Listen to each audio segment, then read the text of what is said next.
Yo, KJ, what's up, legend? How we doing? You're on mute, King. If you're speaking, I can't hear you. Thibault, can you hear me? Hey, what's up, man? My bad. What's up, KJ? How we living?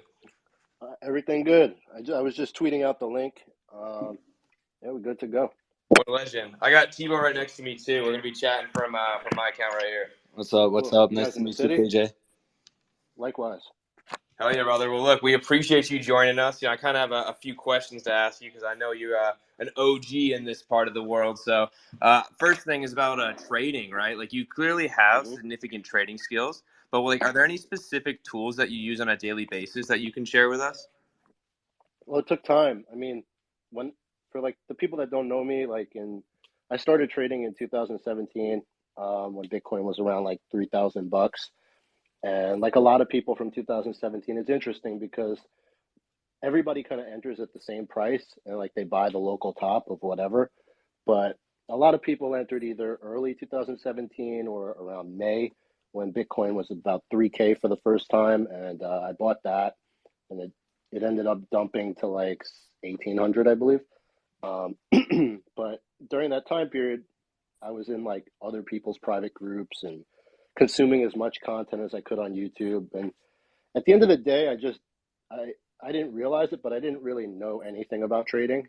And it was a bull market, and kind of just got lucky, but was luckier than most of the other people that I was playing against. So therefore, I was able to outperform a lot of people, and my account grew like really quickly, and my YouTube blew up. And then the bear market hit, and that's when I realized I didn't really know anything. So I spent most of like 2018 and 2019 uh, blowing up accounts on BitMEX, and paying that tuition and kind of learning from my mistakes. But I would spend 10 to 15 hours a day trading the 1 minute charts and just absorbing as much data as possible. And you kind of start to notice patterns that way, learn a little bit more, and continue to hone your craft to the point where you have more confidence, you get better, you understand risk management. And there's no shortcut to it, really. It just takes time. And for people that don't do it as a full-time job, it's probably best to just stick to higher time frame. Trade the 4 hour, trade the daily, whatever. And when you have chance, look at the order book, look at the 1 minute, spend a few hours just kind of observing and maybe paper trading it if you don't have the capital. And that's how I got better. Yeah, no, that's super interesting. I'm curious, like, what do you see when you look at an order book, like at the minute candle? Like, what are your kind of conclusions and like learnings from just looking at the charts and stuff? Like, what are you reading? Well, it's hard to describe, but I guess I like to see the velocity of volume. You want to see liquidations. You want to see like different reactions on the lower time frames at levels of importance. You could get fooled by these structures if they're occurring at areas that are don't really matter. Like if you're looking, I find like the best trades, there's specific setups that I like. It's going to be hard to describe it over spaces, but I see them on the 1 minute happen quite often. But their reliability has to come with like a significant volume increase, and at a level that would make sense for people's liquidity to be at. So like you look at a chart and you figure like, okay, first glance, like maybe my older self, I would look and say, okay, this level needs to hold or it's trouble, right? Like the old, if we lose this level, it's lights out. So wherever that level is, you're going to watch to see price go below it and then see how it behaves on the lower time frame. And if it holds, then that ends up being a really sweet long entry, or vice versa. But just a little. It's a long conversation. We want Yeah, no, it is interesting to kind of see like how you do it on like a minute by minute basis. I think Alan has another question for you. Yeah, I do, man. You said you've been, in this space since 2017. So I kind of want to ask you, like, how useful is technical analysis? Like, is it just astrology for crypto bros, or is it actually like nah. a tool? It's extremely useful. But this guy named Kazanomics used to say, I don't know where he got it from, but say good FA and good TA will put you in the same place, and I find that to be true, because you'll see stuff happening and the TA will be telling you something big is coming, right? And I'm the kind of person I don't really care. But then, when it happens, it's like, oh, wow, look at that, that's why this happened. But then there's other people that are doing high level analysis and research on the fundamentals, and they've been, in the same exact position and are able to capitalize on it. So I think a combination of both is probably best. But I've seen way too much to simply discount TA. People that say it doesn't work, maybe it just doesn't work for them. But the market is so extremely organized, it's kind of freakish at times. So yeah, I disagree with that. Awesome. Yeah, was curious about your opinion on that because there is some divisiveness in opinion over TA, but that's good to know. Good to hear from yourself. It's a silly discussion, in my opinion.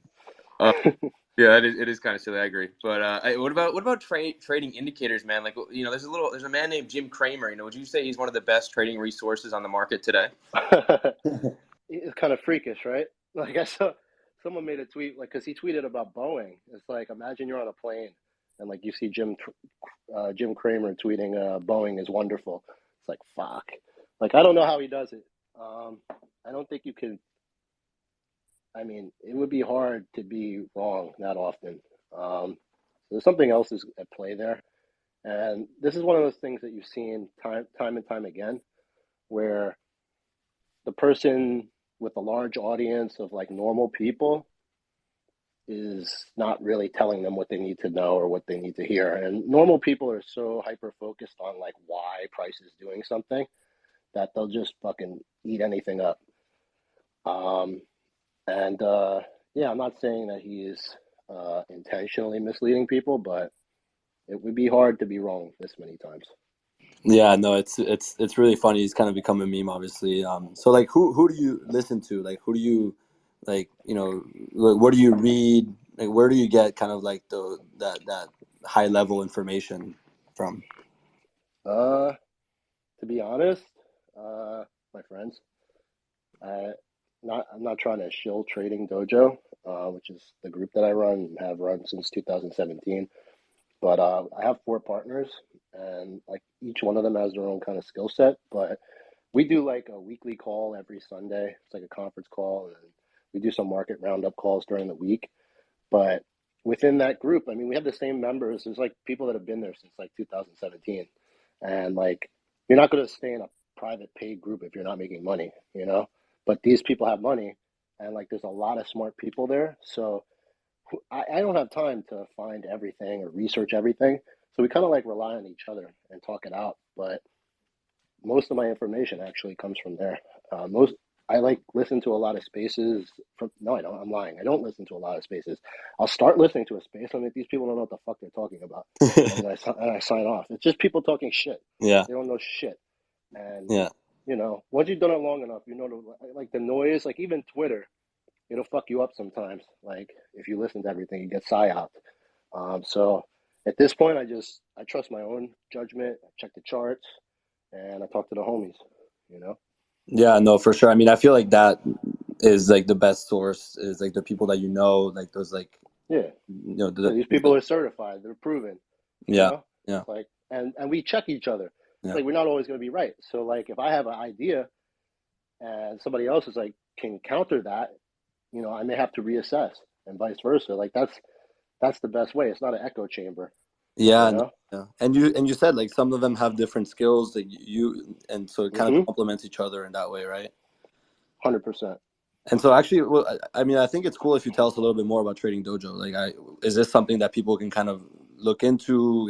Can they get information? Is it a paid membership kind of thing? Yeah, it's paid. You got to pay. And some people don't know that I even offer that, or it's because I don't really advertise it. And these things have a negative connotation, and rightfully so, because a lot of them are very bad. And at the end of the day, the results speak for themselves. And a lot of the things that I'll say in there, I'll say it publicly too. I'm not keeping all the juice inside. but it's a good place for people that want to like actively learn how to trade and make money. Pretty much. I mean, that sounds like like an easy sell. Like, hey, who doesn't want to make money? But like, it's like you're not gonna come in there and like we're just gonna tell you here, do this, do that, do this. Buy this now, sell that. Like, there's a lot going on, but it's really more for people that want to be very active, and the ones who are active do well. Like, if you stay engaged, you do well because there's a lot of different channels, a lot of different discussions going on at once. And one of the coolest things about it is that the members themselves are constantly bringing alpha. Like, a lot of the best plays in the dojo come from members. And that's why I said it's kind of like we're hunting together. Like, I may not know, like, there was this coin Zen, XEN. I didn't know shit about it. But Shavi, Yeah. one of the admins, was like, "Oh, I'm so super bullish on this. It's a crazy Ponzi." And like, it's fucking perfect timing. The thing's taking off like a rocket. But I would have never even thought about it until he like pushed really, really hard. So, you know, it's one of those things. Like, if you're into crypto, if you're into trading, because there's a whole stock section. They do option trading. Um, there's different people bringing alpha. That's just kind of what it is. Yeah, no, for sure. That makes sense. Would you say it's like something that's like relatively entry level? So like if somebody that's just getting into, Yes, wants to learn how to trade, like can they you go in could, there and learn? Yeah. but you got to put your ego to the side. Yeah. Because sometimes I've watched people go from like never traded anything, just got into crypto. They ask me that question, like, do you think it's a good investment? And I'm like, yes, but only if you got to put in the work, and like you have to listen to the calls. If you don't listen to the Sunday call, if you don't like pay attention, you're not going to get anything out of it.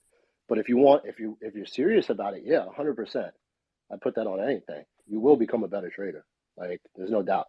But and it's cool because I've seen people that just start like within a few months, like they're starting to get good. And it's going to take time. They'll learn, they'll make mistakes.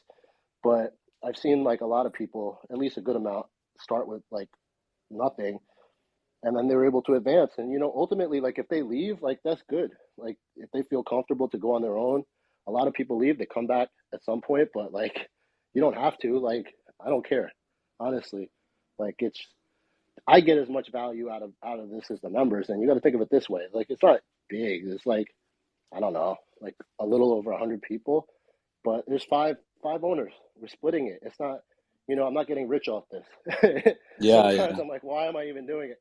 But the reality is, I'm getting value out of it. You know, forcing myself to do these calls every Sunday, um, and communicating with the other people in the group, like, it keeps me sharp. It keeps my eye, and I wouldn't have found stuff like Zen and all that if it wasn't for being in there. So, you know, it's valuable to me to do it.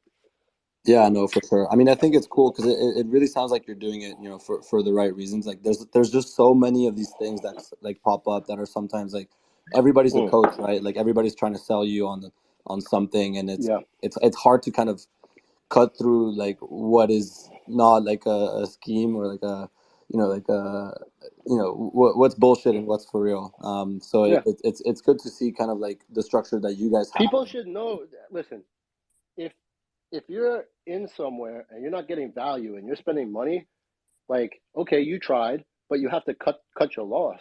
Like, if it's no good, then it's no good, and leave, Yeah, and that's it. And then, people that are not. I don't know. There are some guys out there. I don't know how they're still open. Honestly, it's yeah. funny. Like, they'll be fucking wrong, and I see them like the members are like thanking them for it. It's like, dude, this guy's wrong. Like, thank you for the call. Like, what?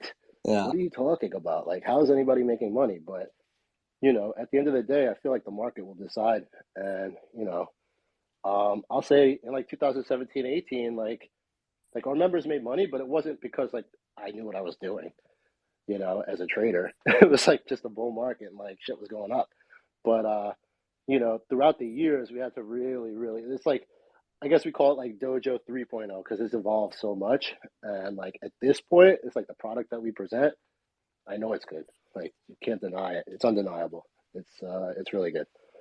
So that's Yeah. enough. I don't want to talk about Dojo. Honestly, that wasn't No, but that was the. cool though. I think there's a lot of value to that. Alan, yeah, take it over. What's up, man? We appreciate that, man. It's always good to get more perspective and get education on this kind of thing. So I did want to ask you because you have some really cool tweets that I want to ask you about. You tweeted that Joe Rogan could make a great president. I want to ask you who from crypto Twitter would make a great president, vice president, and maybe head of treasury. I heard also Andrew Saunders is running, so he might be in the list. Andrew, who would make a great president? Size Chad. Facts, yeah. He's got the look. I don't know. Like that's a hard one.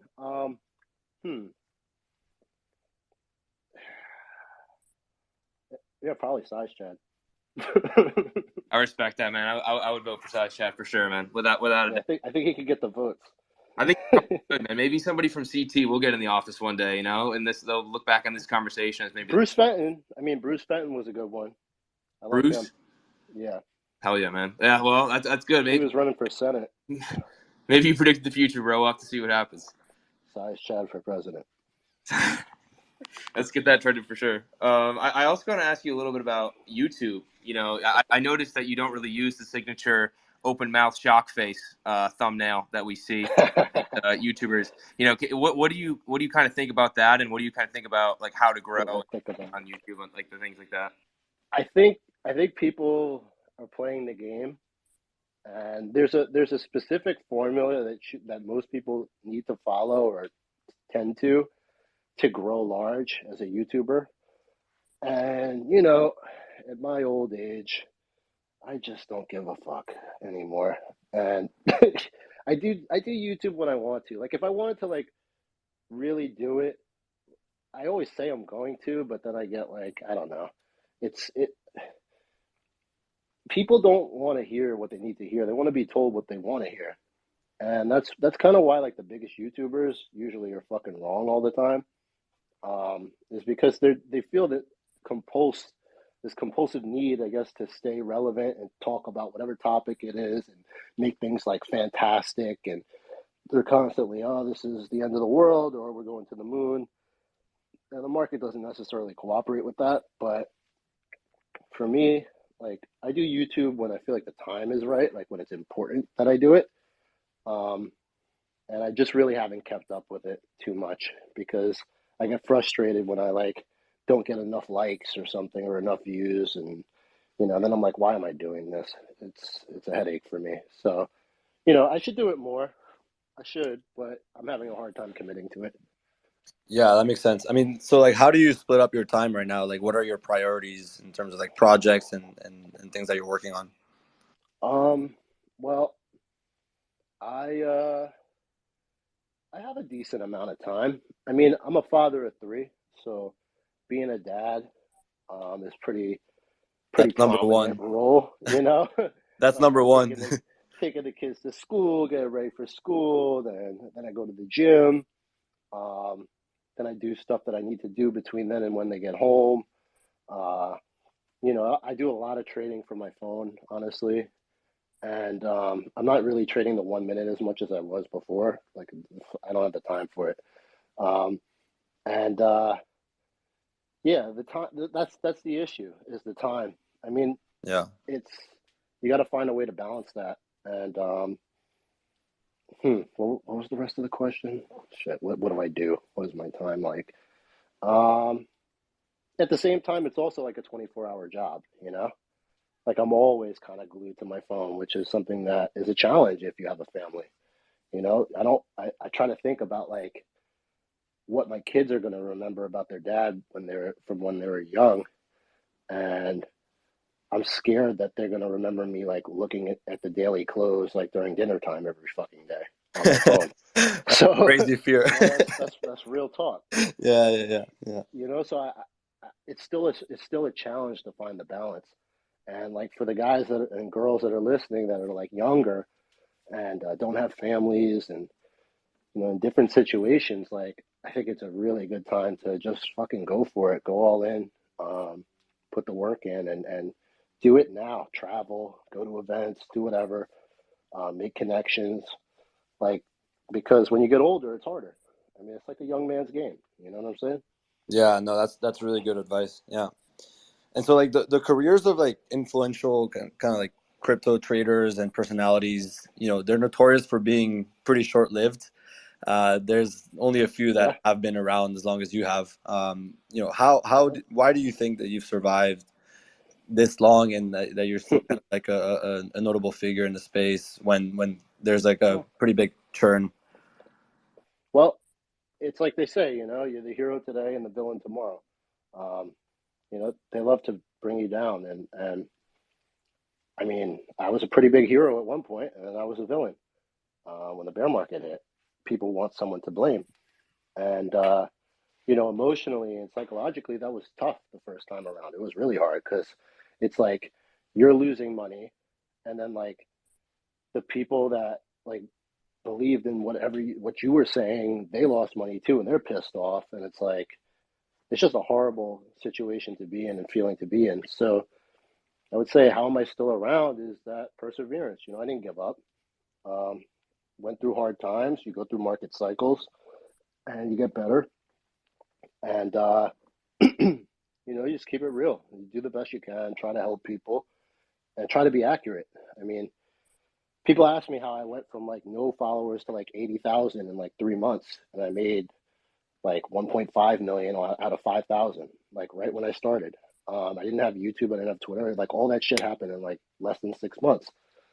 And that's because I worked my ass off, but I was also like, I was lucky, but I was smart about it. Like I was really in tune with what was happening, and I was able to be early on trend plays. Like I was in Ant shares before it became Neo, and then I quickly pivoted to something called Walton Chain Coin WTC, like the day it listed, and I was accurate. Like my my calls, like they made money. Like people made a lot of money, and then the music stopped like in 2018. But for that period, I was like incredibly accurate for a good period of time. And when the bear market hit, it's like people forgot about all the money that we made, all the stuff that I was right about, and they just wanted to focus on like cash, QASH, which was like this coin that I was super bullish on. It was an exchange. Um, but they would troll the shit out of me. Oh, you said cash was going to go up, blah, blah, blah, blah. And like it's like people forget like the reason like I was so bullish on it was they were in talks with Binance. I mean, I was probably the first YouTuber to make a Binance video. I was trading on that exchange like 3 days in, and I saw the way Binance was going, and I was like, oh, okay, this Japanese exchange with this guy. I bought the whole bullshit about like, oh, it's a Wall Street crypto exchange and he's following all the rules. And I was like, oh, this is good. So they're going to work with Binance. Oh, that's super bullish. If they get listed on Binance, it's going to pump that hard. That was like what I was thinking. So I interviewed the CEO, this guy Mike Kayamori, and this is the first interview I ever did on YouTube. Like the streaming software I was using required me to like pay for premium, which I didn't have. I was like, oh, okay, 1 second, Mike, I'm just going to pay for this real quick. And I didn't realize I was still live. So on a YouTube with like 200 people, I'm putting in my credit card info like live on the stream. And like my friends are calling me like, fuck, bro, like everybody knows your credit card number now. I'm like, oh shit. So like I had to stop the stream and cancel my credit card. And then yeah, that was crazy. But then I interviewed him again, and like in the stream, I was kind of like asking him about Binance. He's like, "Yeah, those guys are like fucking crooks. Like I don't like them." I'm like, "Oh shit, like this is not good." But that was pretty much the end of Cash. Yeah, yeah, When they badmouthed CZ, like that was super bearish, and like so the thing dumped. But you know, how am I still around? I didn't quit. Just kept going. Try to stay in tune with what's happening and understanding when you're in a bear market, like you don't waste that. Like it sucks, but that's when you really have to do like your research and your digging and making your connections. Um, that's how we were able to like be on. You could check it. I mean, there was YouTube videos like before Uniswap season popped off. I was there like telling people, "Yo, this new thing called Uniswap. Like, I think it's gonna be. You need to learn how to use this." And like people message me all the time, like, "Oh, I would have never been on Uniswap if you didn't do those videos." So that's what I mean by like I'll do YouTube when it's important. You know, like November 2020, right before alt season pops off. That's what you can see. There's like a 6 month gap. I do this video. You need to invest in altcoins now, life changing money, like all the clickbait shit. But I was telling people like, look, the market is turning right now, and you have a chance to make like crazy money. You got to get in now, and stuff did mega numbers off of that. So yeah, I mean that's why I'm fucking accurate. Yeah, What yeah. are you gonna say? Yeah, no, I mean it's a risky place to be obviously because you're right and then you're wrong, or you kind of Yep. you're taking risk all the time. But I guess the bottom line is you're still going at it, you're still around, and that's literally as simple You as it is. try to provide value. Yeah, Try to provide value. Try to cheer people up, make them laugh, talk about real stuff. It's not always trading on my feed. You know, try to give people a laugh here and then. Don't take yourself too serious. But like the whole trying to like get engagement and grow and do all this, like I'm over that shit. I'm done with that. Like if you like what I'm saying and doing, then that's cool. If not, okay, I don't care. yeah, for sure. Whatever. Like Yeah, let's just try to make money. That's yeah, it. I'll try to teach people stuff that I learned the hard way. It's like anything else. Like your parents will tell you, like, oh, when you get older, you understand. They tell you if you had good parents. Some people aren't blessed and they don't, but hopefully you do. Your parents tell you stuff because they've been there. They know it's good because they look back at their lives like, damn, I wish I had known this now. I could have did this. I could have did that. And like trading, people tell you the same thing because they experienced it. But most people need to learn for themselves. But like, hopefully somebody new is like that's listening. It's like, yo, you don't have to make these mistakes. You could just listen. But I yeah, can't say that I listen to everybody. Um, Sometimes you just got to experience it. yeah. No, for sure. So what fundamentals and like your experience from in TradFi, like what did you bring over to I to didn't bring crypto? over shit, man. I didn't come from TradFi. I was like a hustler. Yeah, I used to do bootleg hats and shirts at sporting events and concerts. yeah, And then I had my first son, and I had worked in a dental business, working for dentists before that. I really didn't know what I was doing with my life at that point until I had my first son. I was like, I got to get my shit together now. So I got back into dental, and I started managing a dental office in New Jersey. I was living at in the Bronx before, and within like the first year, I like significantly outperformed everybody. And they're like, all right, this guy's good. Let's give him 5 offices. And then my territory was like up like 35%, and the rest of the company was minus 7%. So they're like, all right, this guy's the truth. And next thing you know, I have 12 offices. So I was managing dental offices. I didn't know nothing about TradFi or trading or anything until the VP of the company one day, um, he he asked me if I knew about Bitcoin. It was like this Indian dude. Um, he sold early, but he was the one who put me on.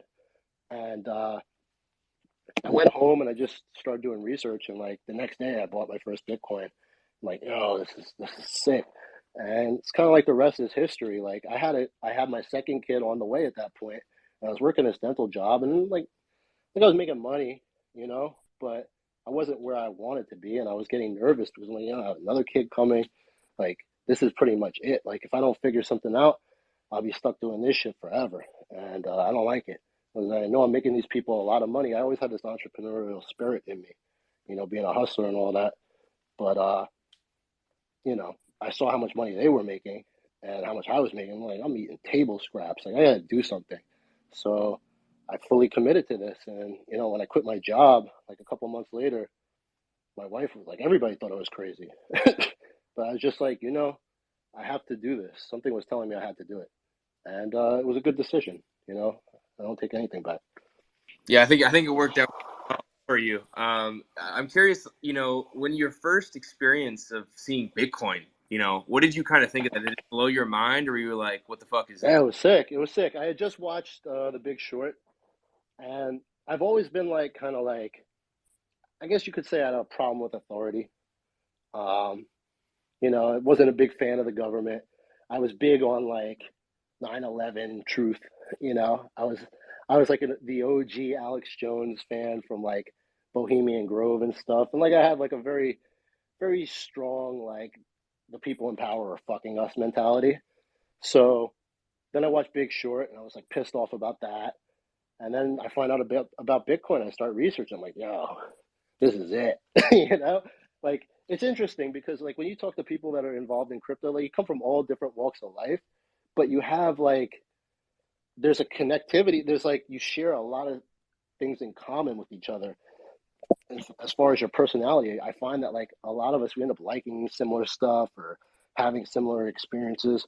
It's like a certain type of person that brings you to here that where it really resonates with you. And I'm sure a lot of people listening probably we have a lot in common. Um, you know, we have good hearts. We want to make money. We're entrepreneurial. Um, we don't trust banks. We don't trust the government. We know the system is rigged. And it's kind of like, hey, the only thing you could do, like, I mean, unless you're starting a revolution, is you gotta like make as much money as you can and take care of your family, and so that you can sidestep all the bullshit they're throwing at us. You know, that's really it, and change your life. So yeah, so 100%. that's how I got into Bitcoin. Bullish on DeFi, Yeah, fuck the banks, all that shit, dude, for real. absolutely, Also, you absolutely. mentioned The Big Short. It's obviously a pretty dope movie. Definitely kind of blew my mind the way that they broke these complex subjects down. Like, is there any other films that you would like maybe recommend people watch just to like get a little more insight or maybe even education, or you would say? Boiler Room. That's what fucking crypto is. Yeah, Honestly, I I haven't seen mean, that one, bro. I gotta check that oh, out. you haven't seen Boiler Room? It's No. dope. Young Vin Diesel. Vin Diesel doing working in like a boiler room, fucking pumping penny stocks and shit. Yeah, this is Boiler Room. Watch that. It's a good movie. I like it. Friday night, bro. You're giving us good movie recommendations. That's the real alpha right there. Also, I kind of want to Yeah. ask you. I noticed you're not rocking the typical dad bod that we see from some of these crypto Uh, folks on here. Can you tell us more about like that fighting side, like the physical side of trade, of like maybe trading as well? Like, is it healthy body, healthy mind kind of idea? you know, I I don't know what it is, but like my dad showed me the movie Bloodsport when I was like I don't know 7 years old or something, and then he was like, "Tomorrow you fight Chong Li." Like, like he was joking, but like I thought he was serious. And he was like, he got me a pull-up bar. I was like, he showed me how to do push-ups and stuff. And then I started doing judo at a young age and wrestling. And I was always athletic. Like I played basketball. I could play. I used to play like all the time at the park, in the city or wherever I was living. But like I would spend the summer like every day playing like 4 or 5 hours a day. And then was doing a lot of calisthenics, pull-ups, push-ups, dips. So it's like people see with my physique, like this is not like it didn't just happen. Like it's just like been like decades of just physical activity and living like a healthy physical life. Now diet, people ask me about diet. I don't have no fucking diet. I have a problem. I mean, like it's not the problem. Like I drink beer way more than I should. Like I enjoy beer, and I enjoy like Italian submarines sandwiches. Like I eat like that's I'll eat like a sub at least 5 days a week for lunch. I'll go to like a deli and get some sort of sub. Um, Buffalo wings for dinner. Like my wife cooks too. Like she tries to cook healthy, but like I don't have any diet. Yeah. If I don't work out, I don't feel right. So like I'm always doing something. And then last year for like the crypto fights, instead of lifting weights, I stopped lifting weights and I just started boxing. So I was, you jump rope for a half an hour, you shadow box for half an hour, hit the heavy bag for half an hour, then you spar, and like doing that shit, like there's no way you're not gonna be like ripped up. Like so, I lost like 20 pounds. I wasn't even dieting or anything or trying to lose weight, but just from doing cardio. Um, but yeah, I mean, for me, if I don't work out, I don't feel right. So yeah, that would probably affect my trading as well if I stop. So I got to do that. Yeah, no, for sure. I mean, it's interesting. Like you mentioned, like that was something that kind of happened early on with your dad introducing you to that, via Yep. the movie and stuff. So it's like it's kind of something that sticks with you Listen, throughout I was your an life. angry kid too. My Yeah, parents, my that parents got helps. divorced at a young age, Yeah, and you know, not to be like, ooh, poor me, but like people complain now about like everything is racist and this and that. Like when I grew up, the shit was different. Like I'm almost 40 years old, yeah, so like it was different, and people like back then they thought all Asian people were Chinese. Like that was it. You Chinese or maybe Japanese, like Korean, like they didn't even know what that was. Like I had to explain Yeah. like what that was. But then it's like, what are you? Like I was some fucking alien. Like, what are you? And I'd be like, well, I'm Korean and Jewish. Like, what? Yeah. Like, they didn't like either of them. So, the Jews aren't too popular. And back then, Koreans, they just make fun of you. Yeah. So, like, growing up in an area that was, there was like a lot of white people. There weren't that many Asians and there weren't that many Jews. But, like, I just, like, never felt like I belonged anywhere. And, I was fucking angry all the time. So, yeah, wrestling was a good sport for me, fucking people up. Yeah, If man. you're a good wrestler, there's something wrong with you. But like this is something that I got honestly. Ask any wrestler. Like the best ones, they're all fucked up, like a little bit in the head. You have to be, but it builds character. It makes you strong. And like now, I'm mentally very very strong from this. And it's stuff that I had to reconcile, like in my early 20s, thinking about like why I was angry and why I behaved the way I did, and you know. Yeah. But now, yeah, I'm cool. I'm cool now. Yeah, Everything.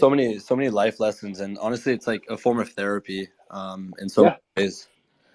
Yep. Yeah, and so you also have this like musician side, right? Like I think you play piano and stuff. So like Hmm. usually people pick a lane. They're either like the athlete or the musician. So it's like you kind of got both going on, right? Like Yeah, my Korean mom made me do that. It's yeah. So interesting. She was like against anything masculine, really.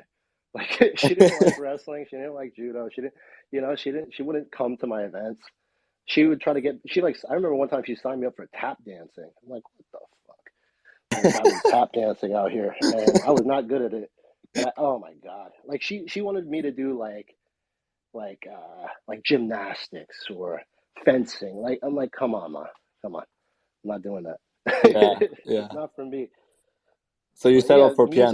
music. Yeah, so I'm glad though. I'm glad I learned how to. I play the piano. I used to do like recitals and shit, but now I do it for fun. And it's cool because like I learned how to read music. Like I could play, but at one point I'd forgotten almost everything. Then a couple of years ago I bought a piano. Uh, and like I started to log onto YouTube, and they have like a lot of good tutorials. So like if there's a song I want to play, or like just one day I'll just randomly be like, all right, hear a song, I'm like, oh, I want to play on the piano. I'll go watch the YouTube, and then I'll master it and learn it in like a day or two, and then I can play it the next day.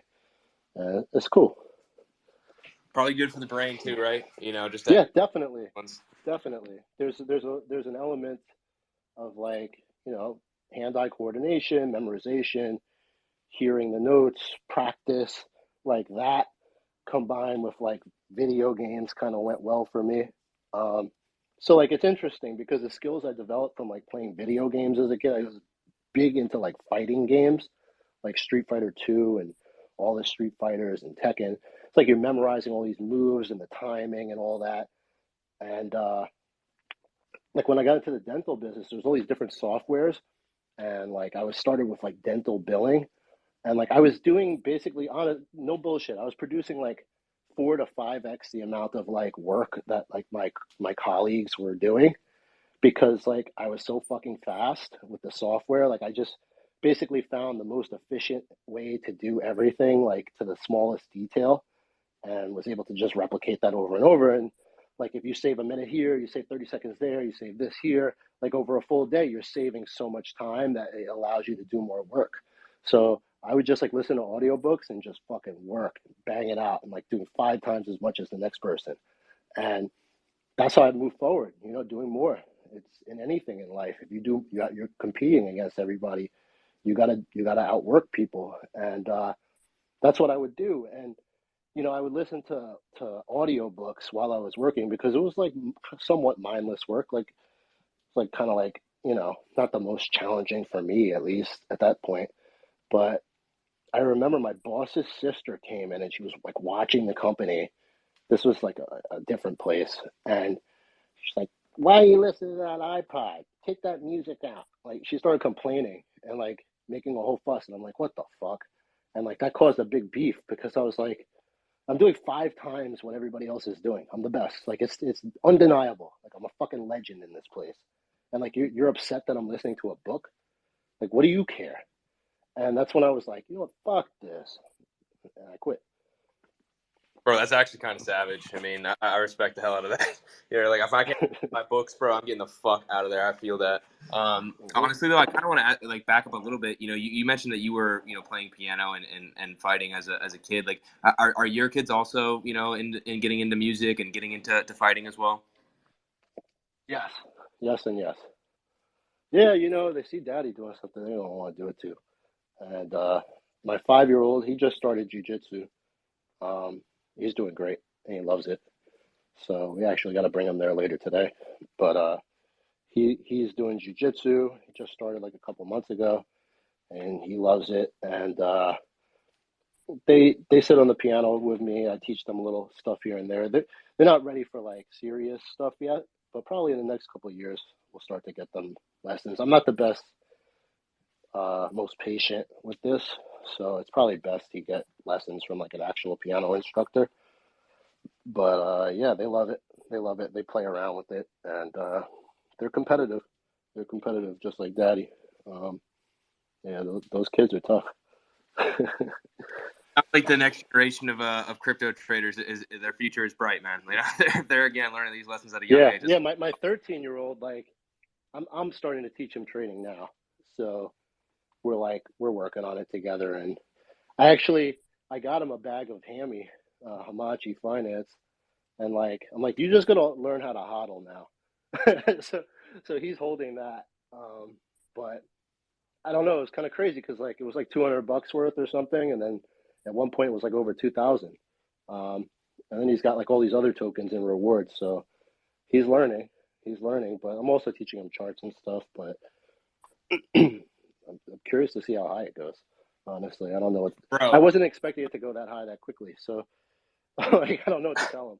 So I'm like, just hold it. honestly, Just bro, hold like having it. kids like start a trader, like 13 years old, I can only imagine where they're going to be, like even in 10 years, be like just absolutely crushing Yeah, it. I'm So teaching that's him that's the a lot of. basics, like stuff that anybody can understand, just like simple moving averages and, really looking at like the structure of price and understanding market cycles.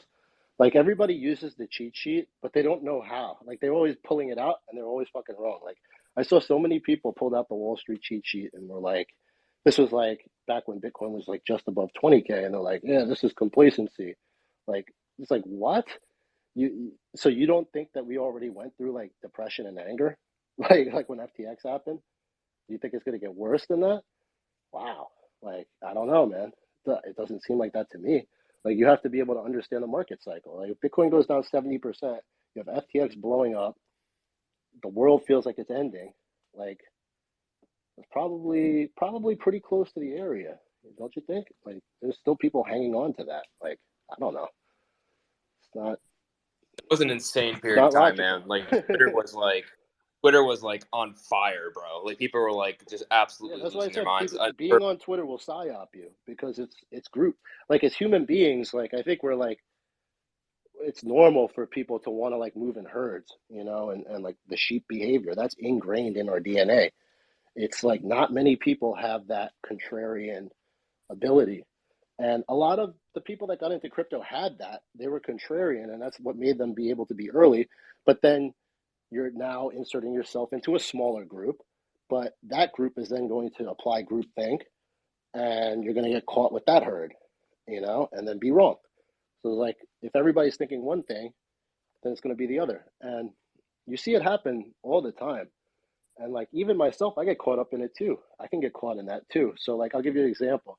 And it's really interesting because like when news, quote unquote news happens, it's like the majority of people are always off. They see it wrong. And that's kind of like for Shanghai, like everybody thought F was going to dump and yada yada. Like the chart is implying bullishness, like very clearly. And I don't know why everybody's thinking this. I don't really care to, but I just noticed everybody's thinking this. So therefore, I think it's going to go up.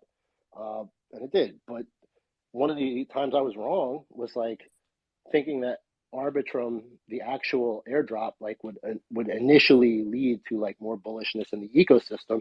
It's like this idea that everybody's going to have free money and then they're going to ape every coin on Arbitrum. Like that was a popular opinion, one that even I subscribed to. I was thinking that too, and I was wrong. That was like the local top of that sector.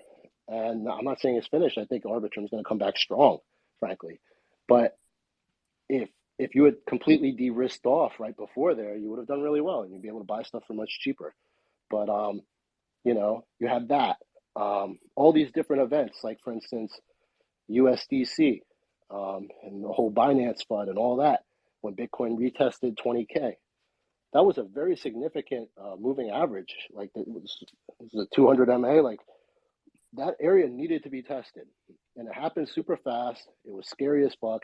And at the bottom, they're scaring you with like tether, like stable coin FUD, and it's kind of like what are you gonna do? You're gonna cash your stables out at a loss to USD, or are you just gonna buy Bitcoin? Like that's the most logical thing to do would be to buy Bitcoin or buy something with it. But people sold the bottom because they got psyoped, and it's going to continue to happen. Like you gotta, like when people always talk about counter trading and this and that. Like the reality is, like when something big is happening, it's extremely emotional, and it's usually going to come with some sort of news or reason. But the reason comes, and the actual result is the opposite of what everybody thinks it's going to be. You just see that happening so often. Bro, do you remember like a couple months ago? It was like, oh my god, like the Department of Justice is going after an exchange with the letter B. Yep. Started freaking the fuck out, and it was Bislato. That's right. Dude, that's what I'm saying. Like that shit is so funny how like we operate with such little information sometimes, but still the reaction is very, very strong in one direction. Yeah. That's why it's like over the years I started to focus less and less on that and more on the chart, and like understanding what the chart is saying and like what needs to make sense, so that like when price gets to a certain level and then they come with this news and it's like, oh, this is it. Like it gives you confidence, because it's like the FA and the TA is kind of lining up where especially combined with sentiment. It's like you combine all three of those, is extremely powerful. But most people don't really know how to sentiment trade. It's hard. It's hard, and you have to know what to look for. But like I'll give you another example. Bitcoin Cash, when that fork first happened, every YouTuber, everybody that had a big account, they were all talking about how quickly they were going to dump their Bitcoin Cash. It was like either hold it or dump it. And like most people were saying dump it. And I was like, that was like my first real sentiment trade. I didn't even know it was. I was doing it. I was in some other guy's private group. And like the leader of the group was like, put a vote. Like, what are we doing? Selling, buying, or no. This is what it was. Buying wasn't even an option. Holding or selling. And I said, why is buying not an option? And like he didn't really have an answer. He's just assuming like it's going to be worthless. And I'm like, I'm going to buy this shit. Like, and that was, it worked out. And that's why that was like the first glimmer of where I was like, you know what? Most people are wrong, like a lot. And then if you pay attention, you'll see it. It just repeats over and over and over. Yeah, that contrarian perspective can certainly come in handy, as you were saying, especially with the groupthink that just all over social media these days. I kind of want to ask you, because speaking of groupthink here, what is the best way to onboard normies into this wild world of crypto with all the negative sentiment that we already have toward the industry? That's a good question. The best way to onboard normies. I guess you probably got to do it personally, right? Like finally, my father-in-law watched me go through like multiple cycles, and like each time, so like back in 2019, I was telling him, like, hey, Bitcoin was at 3K. I'm like, yeah, you got to buy it now. It's your buy. He don't listen. And then like finally this year in December, like we went out to dinner, and like I was like, they were asking me about crypto and what I thought, and I'm like, I think you got to buy now. I'm like, remember last time I told you in 2019 you didn't listen? I'm like, it's time again. Like, this is it. And my mother-in-law goes, well, what about that FTX? I heard crypto's a scam. I'm like, see, that's what need when you're telling me crypto is a scam and you don't really know anything about it, like that's when you buy, because what you're thinking right now is what most regular people that have no involvement in crypto are thinking. And that's how you have a bottom. And, I set him up with Coinbase he does buy monthly. On the 1st and the 15th, he buys $150 worth of BTC, $150 worth of F. And we're going to continue to have him do that throughout the year. Um, like I think there's going to be more dips. Like in my opinion, we're probably going to be bullish like for some time, um, probably into the summer, and then towards the end of the summer, you probably would risk off and wait to see what happens in September and October. That'll probably be bearish, and then whatever dip comes then, you just buy that. But like all year, I think like for the most part, unless you're buying like the local top, like you just want to like put money in if you can. Not money you can't afford. Like, but like this year, it's not going to be like full blown bull market. I don't think. Like, I think stuff looks pretty bullish now. Like you can make a lot of money, but I'm really looking more for like 2024, 2025. Um, so like I guess back to the question, how do you onboard people? The sad reality is like those type of normal people, the majority of them are going to buy the top. They'll figure it out. They'll find a way. When Bitcoin's at 100K or whatever, the phone will start ringing. How do I get in? How do you get it? What do I do? How do I buy Dogecoin? And you can't help it. It's just how the market works. But I would say is like really sitting down with them and having them start to DCA in and learn. If they're interested, like they'll come to you. They'll sit down with you. You teach them how to use the MetaMask and whatnot. And you kind of start there and see, but you can't really force people to be aggressive with it. Without a doubt, I definitely agree with that. That's probably also the best way forward. Even though you might like have a smaller number of people at a time, the people that you do onboard into the space personally are more likely to make better decisions and probably stay here long term. Yeah, at this point, I don't even push it on anybody because they're gonna fuck up and then they'll blame you or they make a whole. It just there's like no. It doesn't. It's not worth it. It's not worth it, in my opinion. I don't bother. Yeah, yourself up. Yeah, phone calls and text messages about why did you not tell me to buy Bitcoin at 1,000? Yeah. It is what it is. I just have a couple more questions for you. I want to be respectful of your time here. I know you probably have a busy schedule, sir, but I do kind of want to ask you this as well. A lot of traders have moved to places like Miami, Puerto Rico, Portugal. Kind of what's your take on the New York crypto scene? Because I believe you are in New York. Is that correct? I live in close to New York. Let's put it that way. Mm-hmm. Out of the city. What there? What? What'd you say like has like kept you there? Like when a lot of traders have like left Family. like New York State. Family. Yeah. Gotcha. I'm probably going to be getting out of here soon though. But there's like some more complex stuff that I got to work out. But yeah, I want to get the hell out of here. Honestly, I'd like to move somewhere that's a little less government in your shit.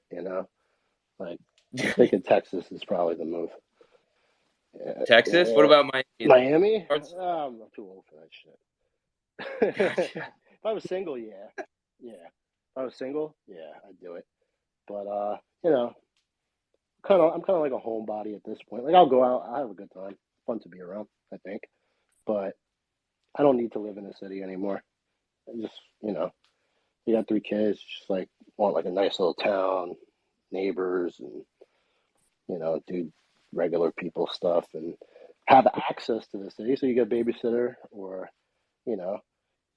I'll spend weekends in the city with my wife, get a hotel, stay in the city, party, have a good time. But I don't need to live there anymore. But if I was younger, hell yeah, I'd be all in. Oh man, yeah. Sometimes I imagine what it would be like. And well, look, maybe there'll be some events or something, in the future that you can travel Yeah, or no, I visit. travel. I'll go to the events. It's fun. I'll probably be in Miami in May. I'll go check it out. Oh, cool.